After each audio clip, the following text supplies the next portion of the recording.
Sore banje rero muranzi ndi cyambaranama nk'ibisanzwe wa cyambaranama umuvugizi wa cyambaranama umuhungu w'Imana murumuna wa Yesu umuvugizi w'intumwa n'abahanuzi. Ahangaha ndi mu karere ka Gicumbi ahazwi nka Rushaki. Ahangaha rero ibintu ni barabara, ibintu ni fresh cyane kabisa, natembereye kandi nasanze ibintu ari munaki. Murabona uko nahameze. Ningerayo rero nkababwira uko nagezeyo muzavuge ngo ndababeshya kandi mubona ibintu byari fresh. Nare twe twatembere murabizi nababwiye ko ari umukobwa nabuze, ndimo ndamushakisha bari bambwiye ko ndi musange ina Rushaki. None nagezeyo nsanga aragiye mu isaha imwe aransise aragenda. Turakomeza tumushake kugera turamubona.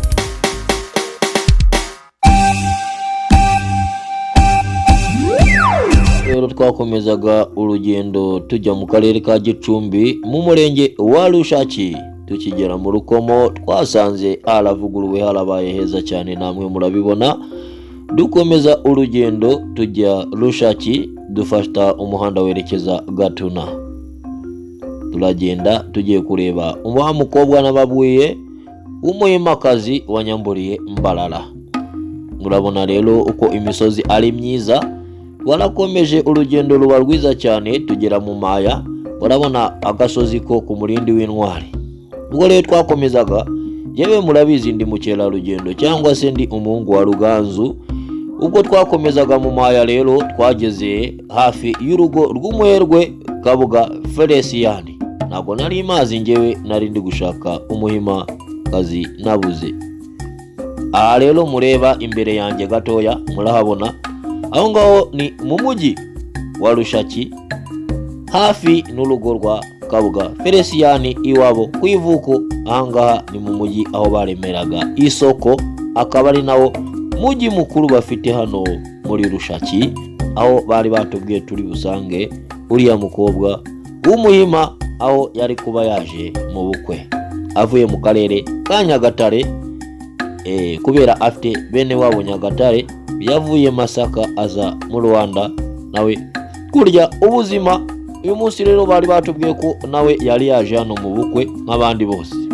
Rero nari naje kumureba kugira ngo mubaze impamvu yantwariye amafaranga nakoreye igihe kinini cyane mu gihugu cya Canada. Ubwo nari maze igihe kinini cyane. Iyo ni imisozi yo kwa Kabuga Felicien, umuherwe uvuka muri kano karere. Ubwo twatemberaga rero ntabwo twari kuva hano tutaberetse imisozi y'ahantu Kabuga Felicien avuka. Iwabo twahageze tuhasanga inzu ifite inzu enye zigeretse, iri hagati y'imisozi ibiri, ahantu hameze nko mu Mukoki, ariko ni inzu ikomeye cyane iteye umucyanga. Nyine murabona ibara ry'umucyanga niko iyo nzu imeze. Aha rero ni kuri paruwasi Rushaki, ahangana icyacyayi kiri imbere ya kiliziya hagati ndetse n'ishuri rya Don Bosco murabibona. Iriya misozi mureba hariya hirya rero niho urugo rwa Kabuga Felicien avuka, niho atuye, niho yari atuye, ntago atuye uyu munsi. Murabizi ibibazo afite ku gihugu cy'u Rwanda. Uwo rero sinari kujya ahantu nk'ahangaha heza hameze gutya. Ibi ni ibyiza by'u Rwanda, mumviyo nababuye ko nageze aho hantu. Iriya rero ni paruwasi murayibona. Uwo rero murabizi tuzajya tubageraho mutabasha kwigerera. Nawe rero uzafate urugendo uze urebe ibyiza bitatse akarere ka Gicumbi. Iriwe neza rero nk'uko bisanzwe ni Afrimason TV, muri kumwe nanjye Ruganzu Cyambaranama umuhungu w'Imana murumuna wa Yesu umuvugizi w'intumwa n'abahanuzi. Nk'uko bisanzwe rero ndi Cyambaranama wa Cyambaranama umuvugizi wa Cyambaranama. Ndi rugambirira kugamburuza imigambi y'umwanzi nka murinda umunyarwanda. Ndi rugambirira abahundo rwa muhumuza nyiri icumu ry'inganza marumbo nyiri mishumishe nyiri mishweko. Ndi umukanguzi w'icyuma cyitatire cya mutabazi naritatiye ndatera ndategura nera babisha ubwoba byambarira Imana ubugondo bwoye buragendwa. Ni nyamuyaga iziri ziri boyita ibonye nkazinyaga ibyatsi n'ibyatsi ngariyo nyamukubira umugabo mwizinga izuba rikazima na nyagendoro z'ubushonge mu butambarana cyo muhinza mu ngabo za mukigando umugabo kandi mu mugabo Ruganzu niwe bantumye. Nibisanzwe rero ndi Cyambaranama ahangaha mu karere ka Gicumbi.